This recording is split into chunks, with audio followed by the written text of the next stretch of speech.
los que nos escuchan en este momento, nos están viendo tanto en redes sociales como aquí en esta sala, yo tendría una duda. Con lo que nos has compartido, podríamos decir que, que, las, que se ha deshumanizado, que parte de esa digitalización y esa innovación en las tecnologías han deshumanizado las interrelaciones o las interacciones humanas, o solamente somos presos o presas de, de esa gran red que se está construyendo en el día a día a través de la Big Data y de todas las repercusiones que tienen, hasta saber todo de nosotros. Incluso creo que aquí a más de una persona pensamos que todo es casualidad y no. Nos llega información porque nosotros hemos compartido información que nos interesa y eso se vuelve una manera de perder nuestra libertad, nuestra privacidad, o cómo tenemos que mirarlo, doctor. Sí,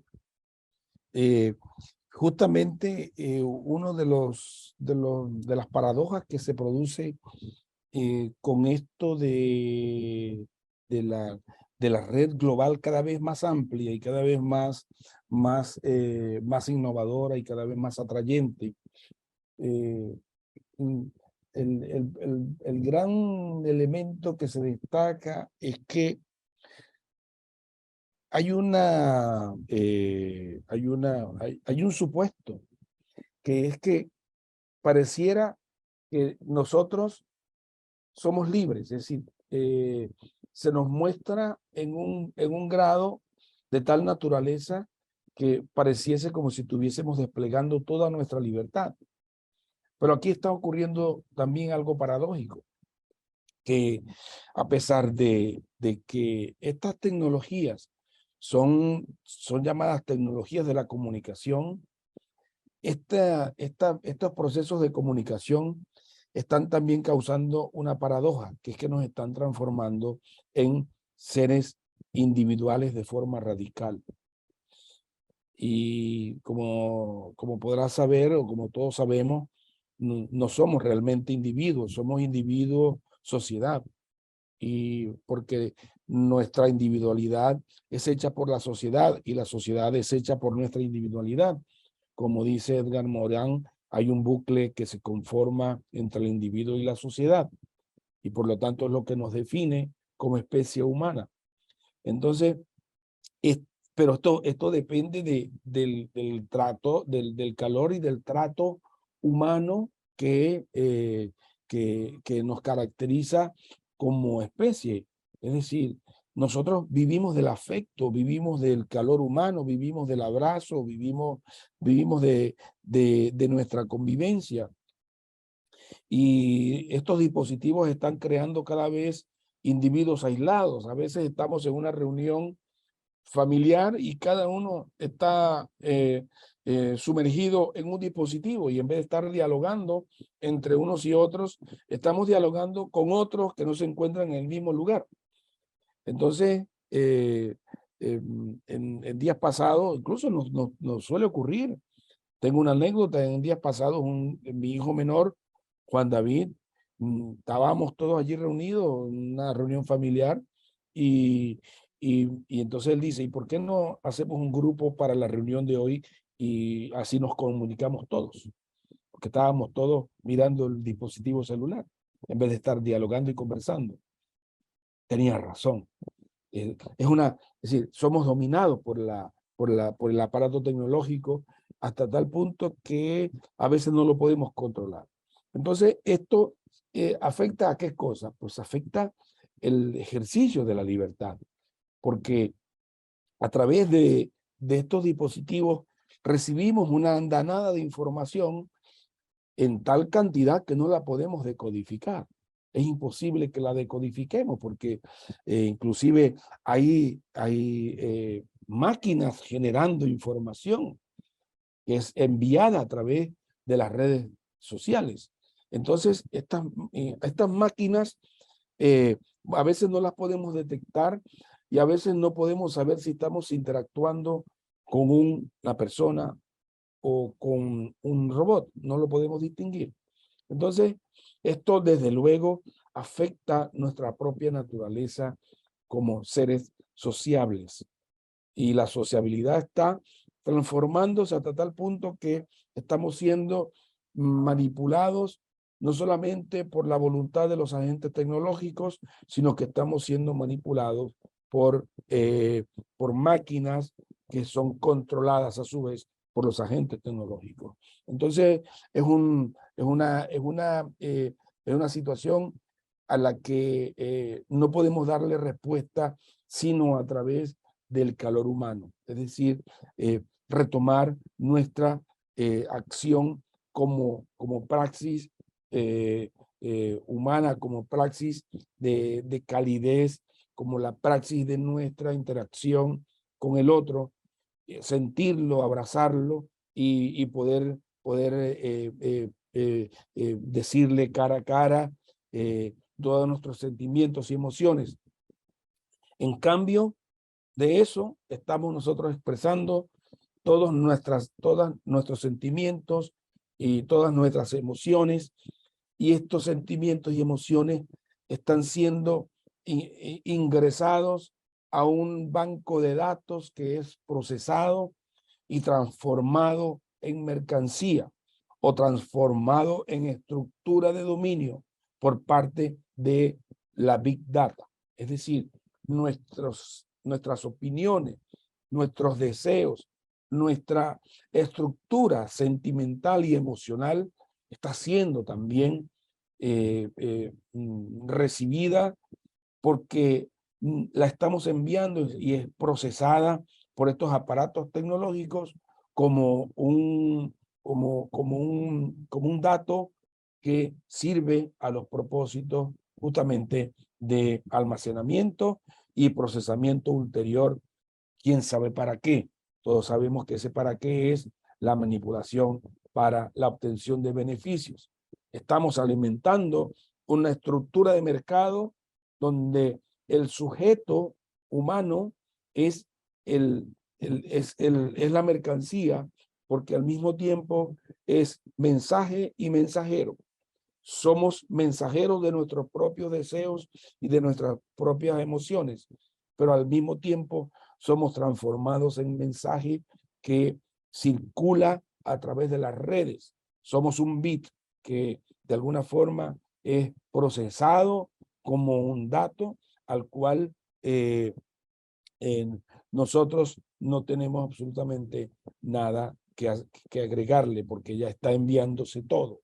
Le estamos enviando toda nuestra información, le estamos enviando todo nuestro, todas nuestras, incluso nuestras ilusiones. Por eso yo en algún momento lo denominé ciudadano iluso. Somos ciudadanos ilusos porque estamos entregando nuestra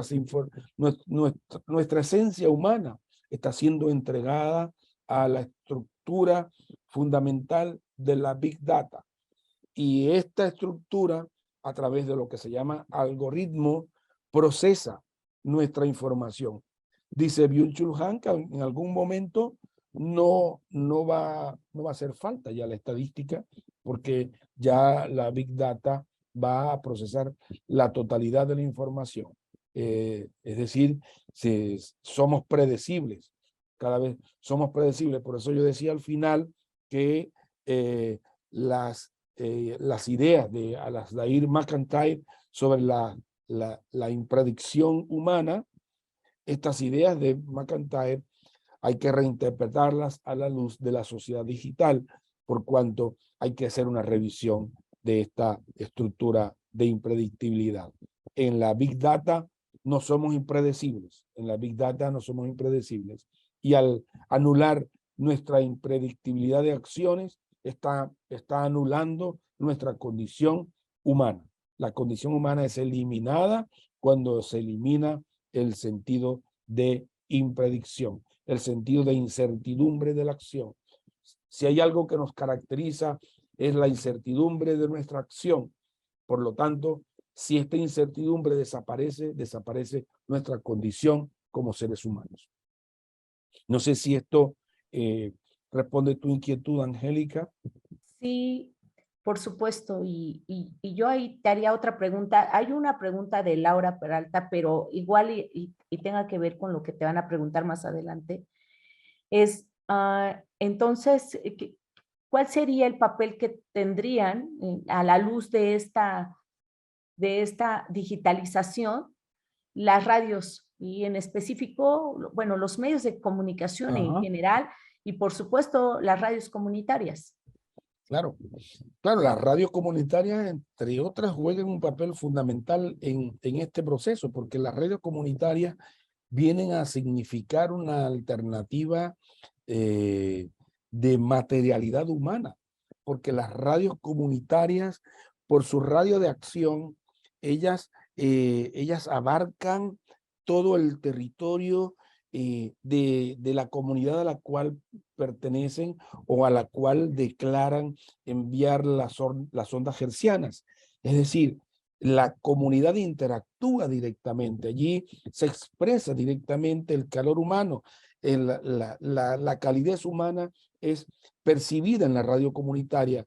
En el sector donde yo vivo, en Maracaibo, en Venezuela, ahora estoy viviendo en Santiago en este momento, pero mi casa materna en Maracaibo, tenemos una radio comunitaria muy cerca, como a unos 100 metros.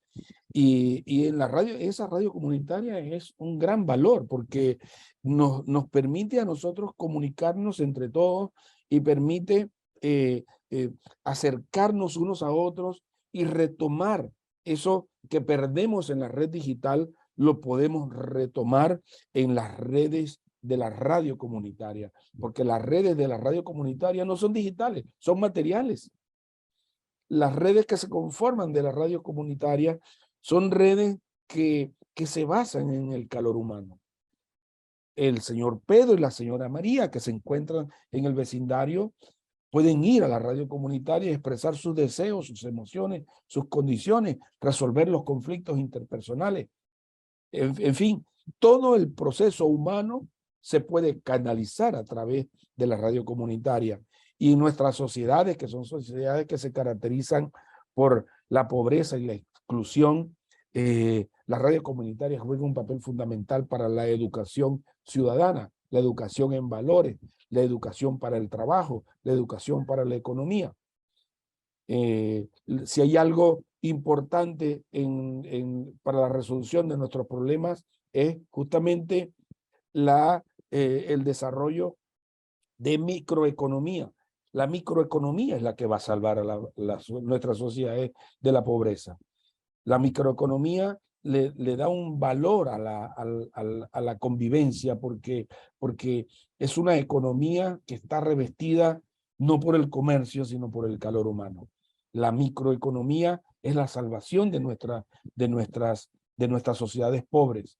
Y por lo tanto, tenemos que apoyar las radios comunitarias como un valor esencial para el desarrollo microeconómico de las sociedades.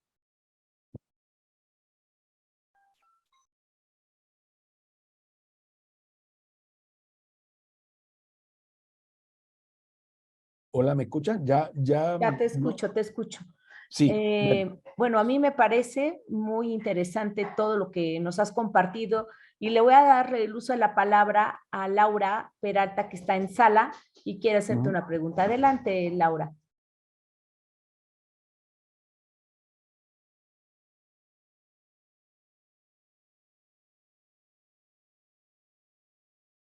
En lo que Laura se anima, te quiero comentar que en sala tenemos a la doctora Lourdes Mateos y ella te hace una pregunta que es ¿cómo la digitalización ha impactado en la definición de la identidad? También hay otra pregunta por parte del doctor José Luis Estrada que te felicita y pregunta cómo podemos evitar las fake news y la comunicación tergiversada en las redes sociales. Claro, claro. Sí, bueno, un saludo al doctor Estrada, verdad que grandes recuerdos, doctor Estrada, de su encuentro caluroso y afectivo. Lo recordamos mucho. Mi esposa también los recuerda a ustedes, les manda un saludo. Ella no está hoy día aquí conmigo porque salió a una actividad familiar, pero igualmente les manda muchos saludos y muchos cariños y aprecios a ti y a todo tu equipo que nos han acogido de forma tan maravillosa allá en ese hermoso pueblo, esa hermosa ciudad de Puebla, quiero decir. Bueno, la cuestión sobre el tema de la identidad que plantea la doctora Lourdes Mateos, ya estoy viendo aquí en el chat, es uno de los grandes problemas de la red digital. El problema de la identidad es incluso trasciende a un problema jurídico, porque la red digital, la sociedad digital, se ha transformado, dados los avances de la tecnología, se transforma en un riesgo personal de dejar en evidencia nuestra propia identidad, por cuanto agentes tecnológicos llamados hackers pueden ingresar a nuestros sitios privados de la red digital y hacerse pasar, usurpando nuestra propia identidad. Eso en primer lugar. Eso es un elemento que el mundo organizado está tratando de resolver a través de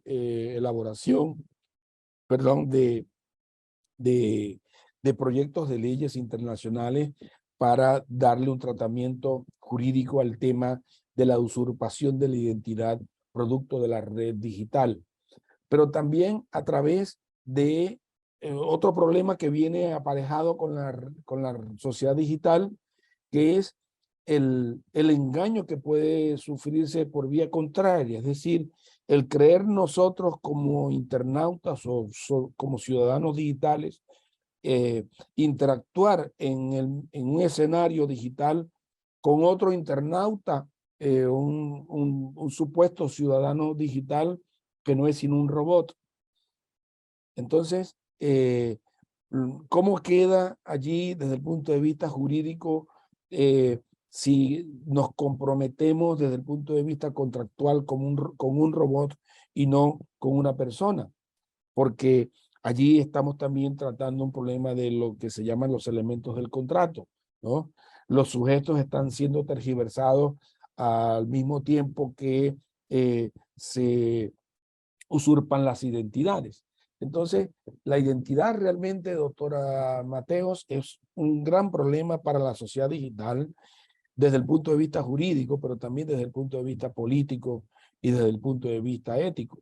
Desde el punto de vista político, por cuanto la sociedad digital también abarca el sentido de lo político a partir de los procesos cuando intervienen en campañas electorales, por ejemplo, o en procesos electorales, las estructuras cibernéticas y electrónicas que se crean pudieran también generar un gran problema en la medida en que se pudiera establecer una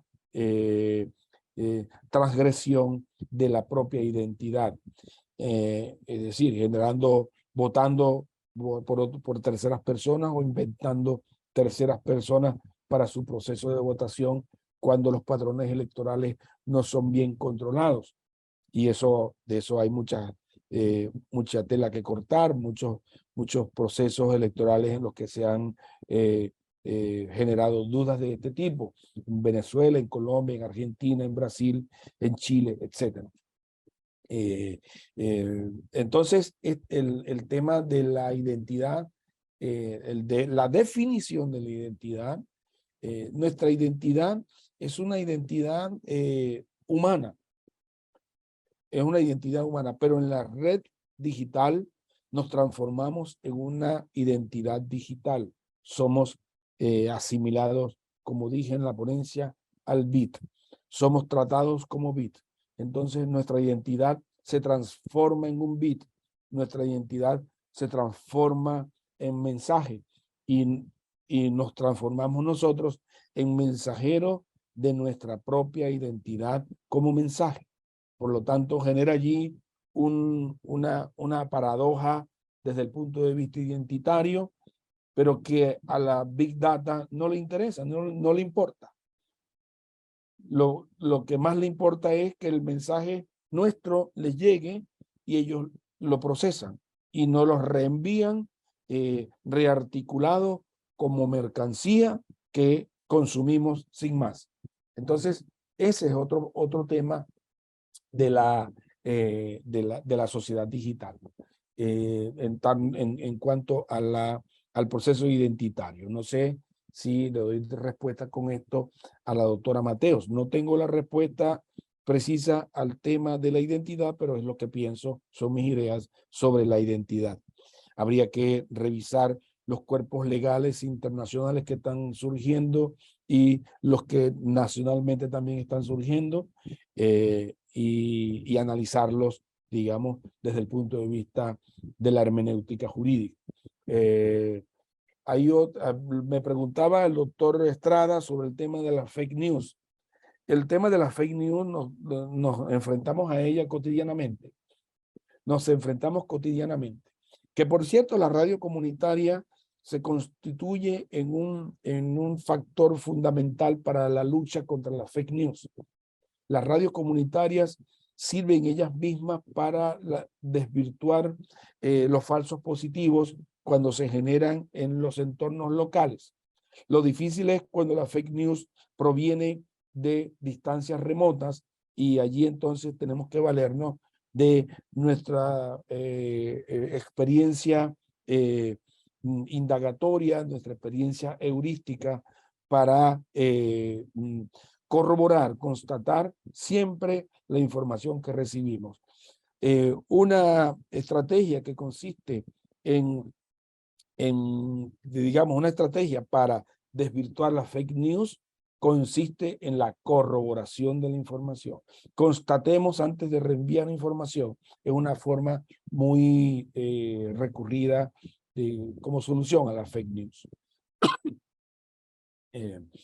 Por acá estoy viendo también... bueno, adelante, doctor. Aquí está Laura Peralta. Tienes abierto micrófono. En cuanto lo enciendas, Laura, puedes hacer la pregunta. Sí.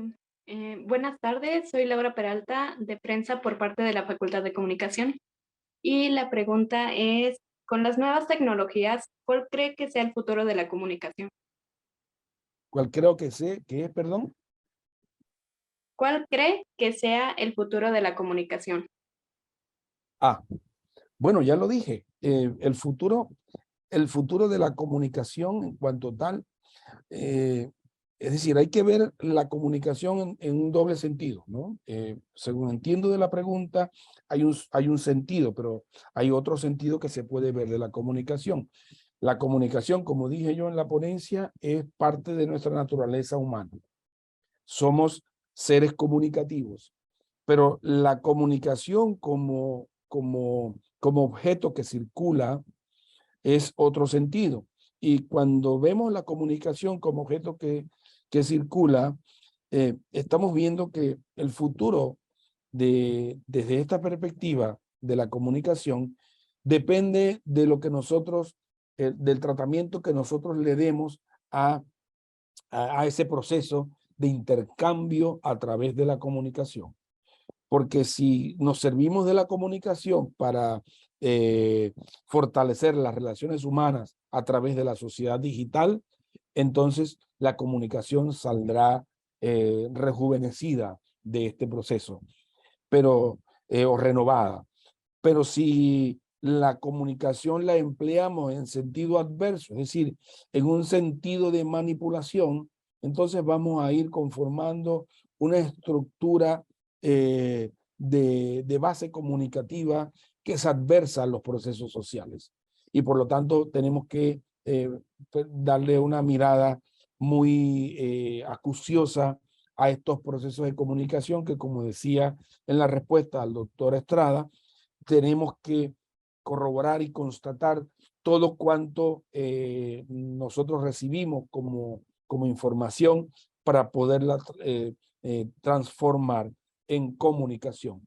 No todo lo que recibimos puede ser comunicado porque muchas de esas informaciones que recibimos no solamente son falsas, sino que pueden ser medias verdades, que es peor, porque las medias verdades tienen una apariencia de verdad y si no corroboramos perfectamente las condiciones en las cuales ha sido generada, podemos nosotros ser también víctimas de esa información que estamos recibiendo como medias verdades.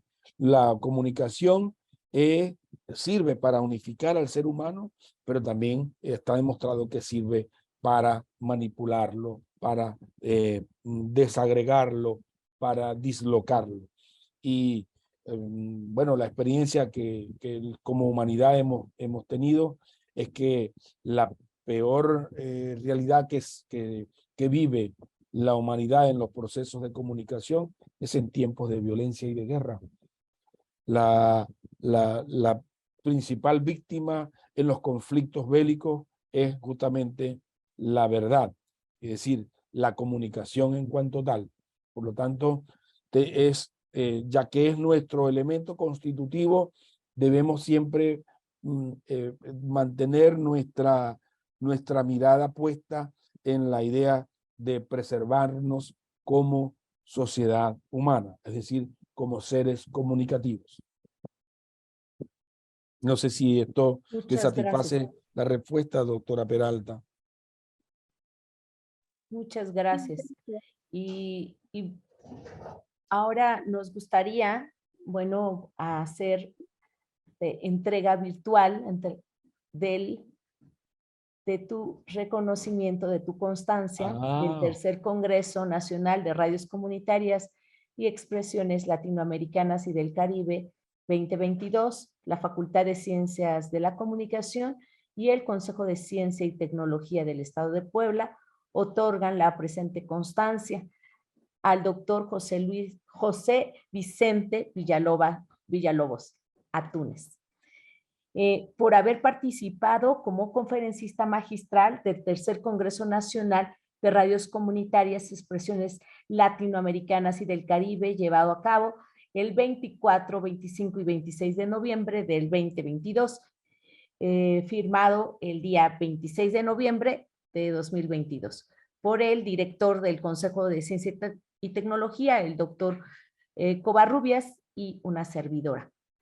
Un placer haberte escuchado. Me parece que es un excelente espacio.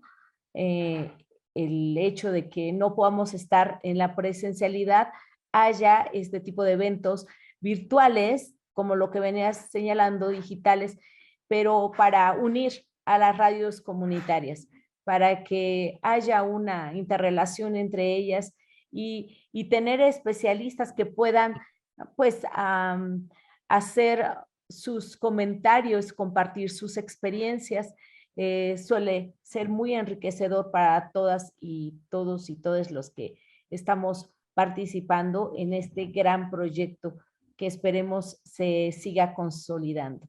Muchísimas gracias, Vicente, por estar aquí. Doctor, un placer. Bueno, y esperamos verte pronto en Puebla y que sigan los éxitos.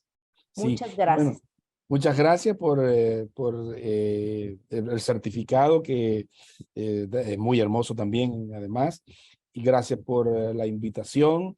Agradezco enormemente de nuevo a la rectora, la doctora Lilia Cedillo Ramírez, a la Benemérita Universidad Autónoma de Puebla, al CONCITED y al Parlamento de los Derechos por la Naturaleza, que han participado arduamente en la realización de este evento, y agradezco a los participantes de la jornada de hoy. Agradezco enormemente también las preguntas realizadas y bueno, les mando un saludo muy especial y les mando un abrazo. Gusto haber visto de nuevo por allí al doctor Estrada, a ti misma, Angélica, no sé qué otra persona más conocida estaba por allí, no vi bien. Pero bueno, los recuerdo a todos con mucho cariño, con mucha emoción y bueno, les mando mis abrazos y mis afectos. Muchas gracias por la invitación. Muchísimas gracias a ti y por supuesto, bienvenido en esta ocasión y bienvenido para las próximas versiones del Congreso de Radios Comunitarias. Muchas gracias, que tengas una excelente tarde y les pediría a los que están en este momento presentes nos den 1 o 2 minutos para que avancemos con la clausura de este tercer Congreso de Radios Comunitarias y Expresiones Latinoamericanas y del Caribe. Y vamos 1 minuto, 2 minutos máximo, estaremos llevando a cabo la clausura. Muchas gracias.